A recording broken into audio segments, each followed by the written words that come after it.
Hi friends, welcome to நிலை 360 Taylor. இந்த video நம்ம என்ன பார்க்க போகிறோம் அப்படின்னா, நம்ம வந்து டெய்லி வந்து ப்ளவுஸ் தைக்கணும் அப்படின்னா நம்ம என்னெல்லாம் வந்து ஃபாலோ பண்ணணும் அப்படிங்கிறத இந்த வீடியோவில் பார்க்க போகிறீங்க. இந்த சேனலை இப்போ தான் ஃபஸ்ட் டைம் பார்க்குறீங்க அப்படின்னா சப்ஸ்கிரைப் பண்ணிட்டு பாருங்கள். உங்களுக்கு இந்த சேனலில் வர எல்லா வீடியோவுமே ரொம்ப யூஸ்ஃபுல்லாக இருக்கும்.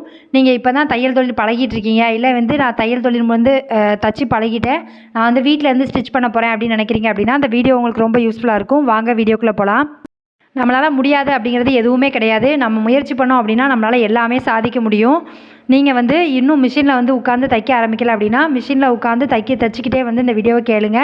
உங்களுக்கு மோட்டிவேட்டடாக இருக்கும். நீங்களும் ஒரு ப்ளவுஸ் வந்து முடித்த மாதிரி இருக்கும். வாங்க வீடியோக்குள்ளே போகலாம். ஃபஸ்ட்டு வந்து நம்ம ப்ளவுஸ் வந்து டெய்லி தைக்கணும் அப்படின்னு நம்ம எடுத்துட்டோம் அப்படின்னா கண்டிப்பாக வந்து நீங்கள் முந்தின நாள் வந்து ப்ரிப்ரேஷன் கண்டிப்பாக பண்ணணும். நம்ம எந்த வேலையுமே வந்து முன்னாடி ஒரு பிளான் பண்ணி அப்படின்னா கண்டிப்பாக நம்மளால் வந்து அதை கரெக்டாக வந்து பண்ணி முடிக்க முடியும். முந்தின நாள் ஈவினிங்கோ இல்லை வந்து உங்களுக்கு 8 மணிக்கு மேலே ஒரு டைம் கிடைக்கிது அப்படின்னா 2 ப்ளவுஸ் தைக்கணும் அப்படின்னு நினச்சா கூட அந்த 2 ப்ளவுஸையுமே கட் பண்ணி ப்ராப்பராக எடுத்து வச்சுருங்க. அதுக்கு தேவையான எல்லா பட்டியுமே ரெடி பண்ணி வச்சு எல்லாமே பீஸும் கரெக்டாக இருக்கிற மாதிரி பார்த்து அந்த நூல் கண்டையை எடுத்து டேபிள் மேலே வச்சுருங்க. அதே மாதிரி பக்கத்தில் ஒரு ஸ்டிக்கர் வந்து ஒட்டிக்கோங்க. டெய்லி வந்து எத்தனை ப்ளவுஸ் தைக்கணும்னு நான் நினச்சிருக்கேன் அப்படிங்கிறத வந்து அந்த மிஷின் பக்கத்துலேயே ஒட்டிக்கிட்டீங்க அப்படின்னா உங்களுக்கு ரொம்ப இன்னும் மோட்டிவேட்டடாக இருக்கும். நம்ம மிஷின்கிட்ட அந்த பேப்பரை நம்ம வந்து பார்க்கும்போதெல்லாம் நமக்கு வந்து சீக்கிரமாக நம்ம வேலையை முடிச்சுட்டு தைக்க உட்காரணும் அப்படிங்கிற எண்ணம் வந்து ஆட்டோமேட்டிக்காக வந்துடும். அதே மாதிரி ஒரு ப்ளவுஸை வந்து நீங்கள் தைக்க ஆரம்பிச்சிட்டிங்க அப்படின்னா அந்த ப்ளவுஸோட சாரியை வந்து முந்தி அடிச்சிடணும். அதுக்கு சாரி ஃபால்ஸ் வைக்க சொன்னாங்கன்னா வச்சிடணும். சில பேர் வந்து இப்போ முந்தி வந்து கடையில் வாங்கி வைக்க சொல்கிறாங்க. அந்த மாதிரி என்ன வேலைலாம் இருக்கோ அந்த ப்ளவுஸ் முடிக்கும் போது அது எல்லாத்தையுமே முடித்து ப்ராப்பராக வச்சிடணும். ஏன்னா ஒன்றுக்கா வந்து நூல் மாற்றிக்கிட்டே இருந்தோம் அப்படின்னா நமக்கு வந்து டைம் தான் வேஸ்ட்டாக போகும். நிறைய பேர் வந்து தைக்கணும்னு நினைப்பாங்க. ஆனால் வந்து அவங்களுக்கு வந்து ஒரு ரொம்ப நேரம் உட்காந்தோம் அப்படின்னா நமக்கு வந்து குறுக்கு வலி வரும் அப்படிங்கிற மாதிரி அவங்க வந்து யோசிப்பாங்க. நம்ம வந்து வரும் நினச்சிட்டே இருந்தோம் அப்படின்னா கண்டிப்பாக வரதான் செய்யும். நீங்கள் வந்து அதை யோசிக்கக்கூடாது. கடகடன்னு உட்காந்து தைச்சோமா, நம்ம வந்து ரொம்ப நேரம் உட்காரணும் மிஷினில் அப்படின்னு கிடையாது. நம்ம வந்து ஒரு 20 நிமிஷத்தில் ஒரு ப்ளவுஸ் தைச்சோமா, அன்னைக்கு ஒரு 1/4 மணி நேரம் வந்து நம்ம வந்து ரெஸ்ட் எடுத்தோமா, திரும்ப வந்து உட்காந்து தைச்சோமா அப்படிங்கிற மாதிரி இருக்கணும். ஒரே ஒரு நாளைக்கு 8 மணி நேரம் 9 மணி நேரம் மிஷினில் உட்காரணும்னு அவசியமே கிடையாது. நம்ம வந்து ஒரு 4 மணி நேரம் உட்காந்தாலும் ஒரு 4 ப்ளவுஸை முடித்தோம், அதை வந்து கீழே வச்சோம், திரும்ப வந்து நம்ம ஊக்கு வைக்கணும் அப்படின்னா நம்ம வந்து கீழே உட்காந்து தான் வைக்க போகிறோம். அதனால் உங்களுக்கு வந்து இந்த பேக் பெயின்லாம் வராது.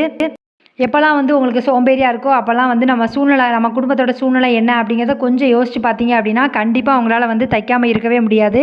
நிறைய பேர் வந்து இந்த தொழிலை வந்து கற்றுக்கிட்டு செஞ்சு தான் அவங்க பிள்ளைங்களுக்கு ஃபீஸ் கட்டுறது அந்த மாதிரி வந்து ரொம்ப கஷ்டப்படுறவங்களாம் இருக்க தான் செய்கிறாங்க.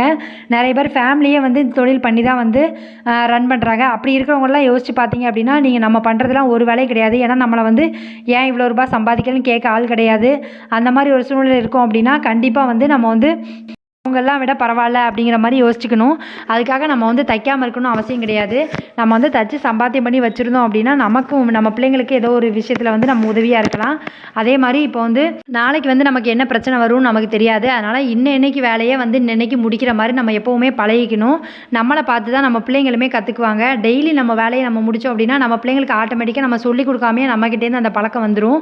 நீங்கள் எப்போவுமே அந்த தாட்டை வந்து யோசிங்க.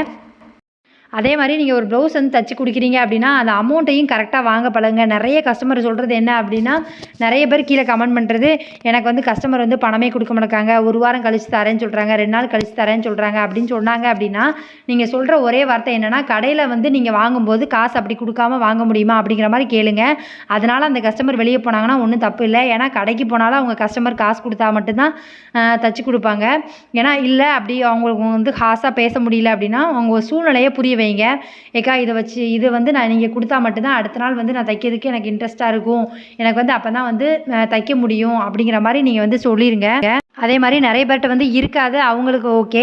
மற்றபடிக்கு வச்சுக்கிட்டே வந்து வெள்ளிக்கிழமை செவ்வாய்க்கிழமை அதனால தான் நான் ரூபா தரல அப்படிங்கிற மாதிரி கஸ்டமர் இருக்காங்க அப்படின்னா நீங்கள் அப்படிலாம் கஸ்டமரை வந்து பார்த்துருக்கீங்களா அப்படிங்கிறத கீழே கமெண்ட் பண்ணுங்கள். வெள்ளிக்கிழமையோ செவ்வாய்க்கிழமையோ நம்ம கடையில் போய் ஒரு ஜாமான் வாங்குகிறோம், நம்ம வந்து காசு கொடுக்காம வாங்க மாட்டோம்.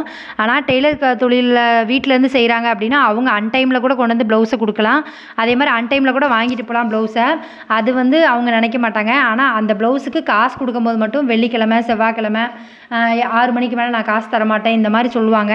நீங்கள் இதெல்லாம் வந்து கேள்விப்பட்டிருக்கீங்களா அப்படிங்கிறத கீழே கமெண்ட் பண்ணுங்கள். எப்போவுமே வந்து ப்ளவுஸை வந்து நீங்கள் வந்து கொடுக்கும்போதே வந்து காசு கொண்டு வந்துடணும் அப்படிங்கிறத வந்து நீங்கள் கஸ்டமர் உங்கள் கையில் ப்ளவுஸை கொடுக்கும்போதே சொல்லிடுங்க, காசு கொடுத்துட்டு வாங்கிக்கோங்க அப்படிங்கிற மாதிரி. அதே மாதிரி முடிச்சதுக்கப்புறமும் ஒரு ஃபோன் பண்ணி இவ்வளோ ரூபாய் ஆச்சுக்கா, நீங்கள் வந்து இதை கொடுத்துட்டு வாங்கிக்கோங்க அப்படிங்கிற மாதிரி கஸ்டமர்கிட்ட சொல்லி பழகுங்க. ஏன்னா இது வந்து ஸ்டார்டிங்கில் நீங்கள் வந்து நமக்கு வந்து துணி கிடைக்கிறது தான் பெருசு அப்படிங்கிற மாதிரி நினச்சிட்டு நீங்கள் விட்டீங்க அப்படின்னா கடைசி வரைக்கும் அவங்கக்கிட்ட வந்து நம்ம ஒவ்வொரு நாளும் போய் நின்று காசு வாங்குற மாதிரி தான் ஆகும். அப்புறம் நமக்கு வந்து நமக்கே வந்து இந்த தையல் தொழில் மேலே வந்து கொஞ்சம் வந்து சோம்பேறித்தனம் வந்துடும். நமக்கு பிடிக்காமல் போயிடும். எதுக்கு இவ்வளோ கஷ்டப்பட்டு தைச்சிட்டு அவங்ககிட்ட காசு வாங்குறதுக்கு அவங்க வீடு வரைக்கும் அலையணும் அப்படிங்கிற மாதிரி எண்ணம் வந்துடும். அந்த தப்பை வந்து எப்போவுமே பண்ணாதீங்க. அதே மாதிரி நமக்கு வந்து ஃபெஸ்டிவல் டைம் மட்டும் தான் அதிகமான கஸ்டமர் இருப்பாங்க அப்படிங்கிற மாதிரி நிறைய பேருக்கு இருக்கும். நிறைய பேருக்கு வந்து நார்மல் டேஸில் ப்ளவுஸே இருக்காது அப்படிம்பாங்க. அந்த மாதிரி இருக்கிறவங்க என்ன பண்ணணும் அப்படின்னா, நீங்கள் ஒரு கஸ்டமர் வந்து ஜாஸ்தி பண்ணிகிட்டே போகணும். இருக்கிற கஸ்டமரையே நம்ம வந்து ஒப்பேற்றிட்டே போகணும் அப்படின்னு நினைக்கக்கூடாது. ஏன்னா நம்ம வந்து நிறைய கஸ்டமர் இருந்தால் மட்டும்தான் நமக்கு வந்து டெய்லி தொழில் வந்து இருக்கும். இந்த இதில் அது மட்டும் தான் நம்ம வந்து மெயின்டைன் பண்ணணும். அதுக்கு தான் நான் வந்து எப்போவுமே சொல்லுவேன், எந்த கஸ்டமர் வந்து நைட்டு ஒரு 10 மணிக்கு கொண்டு வந்து கொடுத்துட்டு எனக்கு காலையில் வேணும்னு கேட்டால் கூட நம்ம வந்து நோ சொல்லாமல் தச்சு கொடுத்துட்டோம் அப்படின்னா அந்த கஸ்டமர் வந்து ஒரு 4 பேர்கிட்ட சொல்லுவாங்க. அப்படிங்கும்போது நம்ம கஸ்டமரும் நிறைய வருவாங்க. அதே மாதிரி நீங்கள் வந்து ஒரு ஃபங்க்ஷனுக்கே போகிறீங்க அப்படின்னா கொஞ்சம் வந்து டிசைனாக ப்ளவுஸை வந்து தச்சு போட்டு பழகுங்க. ஏன்னா நம்ம வந்து ஒரு ப்ளவுஸை வந்து நம்ம போட்டு போனோம் அப்படின்னாலே அவங்களுக்கு பிடிச்சிருக்கு அப்படின்னா அந்த ப்ளவுஸ் வந்து எங்கே தைச்சிங்க அப்படின்னு கேட்டுருவாங்க. அப்போது நம்ம தான் தைச்சோம் அப்படின்னா எனக்கும் இதே மாதிரி தைச்சி கொடுங்க அப்படிம்பாங்க. இந்த மாதிரி வந்து கஸ்டமர் வந்து நிறைய பேரை வச்சுக்கணும். எப்போவுமே இருக்கிற கஸ்டமரை வச்சே ஒப்பேற்றணும் அப்படின்னு நினைக்கக்கூடாது. அதே மாதிரி நம்மளை தேடி வந்த கஸ்டமர்கிட்ட நம்ம வந்து நம்மளால் தைக்க முடியாது அப்படிங்கிற மாதிரி சூழ்நிலை வந்து எப்போவுமே இருக்கக்கூடாதுன்னு நீங்கள் நினச்சிக்கோங்க. என்ன தான் எவ்வளோ பெரிய பிரச்சனை இருந்தாலும் சரி, அந்த ப்ளவுஸ் தைக்கிற விஷயத்தில் நம்ம வந்து கரெக்டாக இருக்கணும். கஸ்டமர் வந்து கொடுத்து வேணும்னு கேட்டாங்கனாலும் கரெக்டான டயத்தில் கொடுத்து பழகணும். அப்போ தான் அவங்க 4 பேர்கிட்ட சொல்லி நம்ம கஸ்டமரும் அதிகப்படுத்துவாங்க. அதே மாதிரி ஒரு கஸ்டமர் வந்து நமக்கு தைக்க கொடுக்க வராங்க அப்படின்னா நம்ம வீடையுமே நிறைய பேர் வந்து பார்ப்பாங்க. நீங்கள் பார்த்தீங்கன்னா தெரியும். நம்ம வீடு வந்து எப்போவுமே க்ளீனாக இருக்கிற மாதிரி பார்த்துக்கோங்க. மிஷின் பக்கத்தில் வந்து அப்பப்போ வந்து தூத்து நம்ம வந்து ஒரு 2 ப்ளவுஸ் தைச்சோம் அப்படின்னா எக்ஸ்ட்ரா பீஸ் எல்லாம் கீழே கிடக்கும். எல்லா வீட்லேயும் இருக்கிறது தான். அதை வந்து உடனே வந்து ரிமூவ் பண்ணுங்கள். ஏன்னா நம்ம அப்பப்போ நம்ம க்ளீன் பண்ணி வச்சா மட்டும்தான் நமக்கு வந்து கஸ்டமர் வந்து எப்போ வருவாங்கன்னு தெரியாது. நம்ம பார்க்கும்போது நமக்கு வந்து அவங்களுக்கு வந்து கொஞ்சம் நீட்டாக தெரியும். அதே மாதிரி கஸ்டமர் இருக்கும்போது கஸ்டமரோட ப்ளவுஸை வந்து கீழே போட்டு தரையில் போட்டு நம்ம வந்து இது பண்ணக்கூடாது. நம்ம வந்து எப்போவுமே அதுக்குன்னு தனியாக ஒரு டேபிளோ இல்லை சேரோ அதில் வந்து வைங்க. ஏன்னா அவங்க பார்த்துட்டு நம்ம ப்ளவுஸை வந்து எவ்வளோ பாதுகாப்பாக வைக்கிறாங்க அப்படிங்கிறதெல்லாம் நிறைய பேர் பார்ப்பாங்க. அப்படிங்கும்போது நீங்கள் வந்து கரெக்டாக வச்சுக்கணும். அதே மாதிரி ஒரு பெட்ஷீட்டோ இல்லை உங்களுக்கு வந்து ஒரு டேபிள் இருக்குது அப்படின்னாலும் அது மேலே போட்டு நம்ம வந்து வெட்டணும். இல்லை நான் தரையில் தான் வெட்ட போகிறேன் அப்படின்னாலும் தரையில் ஒரு துணியை விரித்து அதுக்கு மேலே போட்டு வந்து நீங்கள் எப்போவுமே வெட்டுங்க. அந்த ப்ளவுஸ் வந்து நம்ம கையில் கொடுக்கும்போது எப்படி இருந்துச்சோ அதே மாதிரி நம்ம வந்து கரெக்டாக வந்து கஸ்டமர் கையிலையும் கொடுக்கணும். அந்த மாதிரி நம்மளை வந்து நம்ம தான் தயார்படுத்திக்கணும். இப்படிலாம் பண்ணிங்க அப்படின்னாலே கஸ்டமர் வந்து ஜாஸ்தி வர ஆரம்பிச்சிருவாங்க. நீங்கள் வந்து டெய்லராக இருக்கேன் அப்படிங்கிறதுக்காக நிறைய பேர் வந்து வீடு கொடுக்க மாட்டாங்க. அந்த மாதிரி நீங்கள் வந்து அந்த ப்ராப்ளத்தை வந்து சந்திச்சிருக்கீங்களா அப்படிங்கிறத கீழே கமெண்ட் பண்ணுங்கள். நானுமே வந்து கொடுக்க மாட்டாங்க அப்படிங்கிற மாதிரி இல்லாமல் கொடுத்தாங்க. பட் வந்து நிறைய பேர் வந்துட்டு போகக்கூடாது, ஓயாமல் வந்து ஆட்கள் வந்துக்கிட்டே இருக்காங்க, இந்த மாதிரி எங்களுக்கு டிஸ்டர்பன்ஸாக இருக்குது, அந்த மாதிரி நிறைய வந்து சொன்னாங்க. நீங்கள் வந்து இந்த மாதிரி விஷயங்கள் வந்து நீங்கள் வந்து அனுபவிச்சிருக்கீங்களா அப்படிங்கிறத கீழே கமெண்ட் பண்ணுங்கள். நம்ம வந்து ஒரு தொழில் பண்ணுறோம், நம்ம வந்து சொல்லிட்டு தான் வந்து அந்த வீட்டுக்கு வந்திருப்போம். ஆனாலுமே அவங்க முதல்ல வந்து சரின்னு மண்டையாட்டுவாங்க வாடகைக்காக. அதுக்கப்புறம் பார்த்தீங்க அப்படின்னா நமக்கு வந்து நிறைய கஸ்டமர் வர அவங்களுக்கு வந்து என்ன அப்படிங்கிறது தெரியாது. நிறைய பேர் வந்து வீட்டுக்குள்ளே வந்துட்டு போகிறாங்க அப்படிங்கிற மாதிரி அவங்களுக்கு டிஸ்டர்பன்ஸாக இருக்குது அப்படிம்பாங்க. இந்த மாதிரி சொல்லும்போது நம்மளால் வந்து நம்ம எப்படி வந்து நம்ம தொழில் வந்து பண்ணும்போது நமக்கு யாரையுமே வராதீங்கன்னு சொல்ல முடியாதுல்ல. இந்த மாதிரி வந்து நான் வந்து அனுபவிச்சிருக்கேன். நீங்கள் எத்தனை பேர் வந்து இந்த மாதிரி பிரச்சனைலாம் வந்து ஃபேஸ் பண்ணியிருக்கீங்க அப்படிங்கிறத கீழே கமெண்ட் பண்ணுங்கள். பார்க்கும்போது நானும் தெரிஞ்சுக்கிறேன். நீங்கள் வந்து இந்த மாதம் வந்து பிப்ரவரி வந்து முடிய போகுது. மார்ச் ஏப்ரல் 2 மாதம் முடிஞ்சுது அப்படின்னா அடுத்து வந்து நம்ம ஸ்கூலில் பிள்ளைங்களுக்கு ஃபீஸ் கட்டணும், காலேஜ் ஃபீஸ் கட்டணும், இந்த மாதிரி நிறைய விஷயம் வந்து இருக்கும். அதனால் நம்ம வந்து இப்போமே வந்து இன்னும் 2 மாதம் வந்து கிடைக்கிற ப்ளவுஸ் எல்லாத்தையுமே நம்ம வந்து தச்சுட்டு அதுக்கப்புறமா நம்ம வந்து அதுக்கு ஹெல்ப் பண்ணுற மாதிரி நம்ம வந்து ஒரு பாதி ஃபீஸ் கட்டுற மாதிரியோ இல்லை நம்மளால் எவ்வளோ வந்து சம்பாதிச்சு கொடுக்க முடியுமோ அந்த மாதிரி வந்து சேவ் பண்ணி வைங்க. நம்ம வந்து கஷ்டப்பட்டு சம்பாதிக்கிற பணத்தை வந்து நம்ம சேவ் பண்ணி வைக்கிறதா நம்ம வந்து சம்பாதிக்கிற பணத்தை வந்து செலவு பண்ணுறதுக்கு இங்கே 1000 வழி இருக்குது. அது எல்லாத்தையும் நம்ம வந்து கண்ட்ரோல் பண்ணிக்கிட்டு நமக்கு என்ன தேவை இருக்குது, நமக்கு தேவை என்னவோ அதுக்கு மட்டும் நம்ம செலவு பண்ணிவிட்டு மீதி காசை வந்து நம்ம சேமித்து வைக்கணும். அப்போனா மட்டும்தான் நம்ம வீட்டை வந்து அடுத்த நிலைமைக்கு நம்ம வந்து உருவாக்க முடியும். நீங்கள் எப்போவுமே ஒரு தடவை நீங்கள் தைக்க உட்காரும் போதும் நம்ம வீட்டு சூழ்நிலை என்ன, நம்ம வந்து இன்னும் நம்ம வந்து நல்லபடியாக இருக்கணும் அப்படிங்கிற மாதிரி எண்ணம் இருக்கும். வீடு இல்லாதவங்க வீடு கட்டணும், அந்த மாதிரி சின்ன சின்ன விஷயங்கள் வந்து நம்ம மனசில் வந்து ஒரு வைராக்கியமாக வச்சுக்கிட்டோம் அப்படின்னாலே நம்மளால் வந்து காசை வந்து செலவு பண்ணணும் அப்படிங்கிறது தோணவே தோணாது. நீங்கள் எப்போவுமே வந்து உங்களை வந்து மோட்டிவேட்டடாக வைக்கணும் அப்படின்னா நமக்கு வந்து இந்த ட்ரீம் இருக்குது, இதை வந்து நம்ம வந்து ஃபுல்ஃபில் பண்ணணும் அப்படிங்கிற மாதிரி நம்ம மனசில் வந்து நமக்கு எண்ணம் இருந்துக்கிட்டே இருக்கணும். இன்றைக்கி வந்து நம்ம வந்து ஒரு 4 ப்ளவுஸ் தைச்சிட்ருக்கோம் அப்படின்னா அடுத்தது வந்து தைக்கும்போது நமக்கு வந்து கூட ஒரு ப்ளவுஸ் தைக்கிற மாதிரி நமக்கு வந்து கஸ்டமர் வரணும்.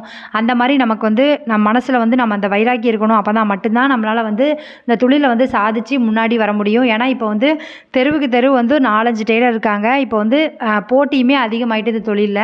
அதனால் நம்ம தான் வந்து நம்ம வந்து நேர்மையாக இருக்கிறதும் நம்ம வந்து கரெக்ட் டயத்துக்கு கொடுக்குறது மட்டும்தான் நம்மளால் அந்த தொழிலை வந்து நம்ம கஸ்டமரை வந்து தக்க வச்சுக்க முடியும். அவங்க கேட்குறப்ப நம்ம ப்ளவுஸை கொடுத்தா மட்டும்தான் நம்மக்கிட்ட வந்து ரெகுலராக அவங்க கொடுப்பாங்க. நம்ம ஒரு தடவை வந்து இல்லை என்னால் முடியாது, நீங்கள் வேறு யார்ட்டையா தைச்சிக்கோங்க அப்படின்னா அவங்க வந்து வேறு கஸ்டமர்கிட்ட வேறு டெய்லர்கிட்ட போயிடுவாங்க. அதுக்கப்புறமா அவங்களுக்குள்ளதை பிடிச்சிட்டு அப்படின்னா அங்கேயே வந்து தைக்க ஆரம்பிச்சிருவாங்க. அதனால் நம்ம வந்து நம்ம கஸ்டமரை தக்க வைக்கணும் அப்படின்னாலே நம்ம வந்து எல்லா டைமும் வந்து நம்ம வந்து தைச்சி கொடுக்குற மாதிரி நம்மளை வந்து தயார்படுத்தி வச்சுக்கணும். அதே மாதிரி நீட்டாக வந்து தையல் வந்து கரெக்டாக நேராக போட்டு அந்த மாதிரி கரெக்டாக வந்து ப்ராப்பராக தைச்சி கொடுக்கணும்னு நினைங்க. ஒரு மிஸ்டேக் வந்துடக்கூடாதுன்னு. அப்படி ஒரு மிஸ்டேக் வந்தால் கூட நம்ம வந்து அதை சரி பண்ணி கொடுக்கணும் அப்படிங்கிற எண்ணம் வந்து நமக்கு இருக்கணும். அப்போனா மட்டும்தான் கஸ்டமர் வந்து நம்மக்கிட்ட வருவாங்க. நீங்கள் வந்து தப்பையே கேட்க மாட்டேன் அப்படின்னா அந்த கஸ்டமர் வந்து அவங்கக்கிட்ட வரவே மாட்டாங்க. நம்ம அந்த தப்பை கேட்டு வந்து சரி பண்ணி கொடுக்கறதுக்கு வந்து பழகணும். டெய்லர் தொழிலை பொறுத்த வரைக்கும் நிறைய பேர் வந்து ஏதாவது தப்பு சொல்லிட்டாங்க அப்படின்னா அந்த கஸ்டமரை வந்து திரும்ப வந்தாங்கனாலே ஐயோ இவங்களாம் வர்றாங்க அப்படிங்கிற மாதிரி இருப்பாங்க. நம்ம எப்போவுமே அந்த தப்பை வந்து சரி பண்ணால் மட்டும்தான் நம்ம இன்னும் கொஞ்சம் வந்து கற்றுக்க முடியும்.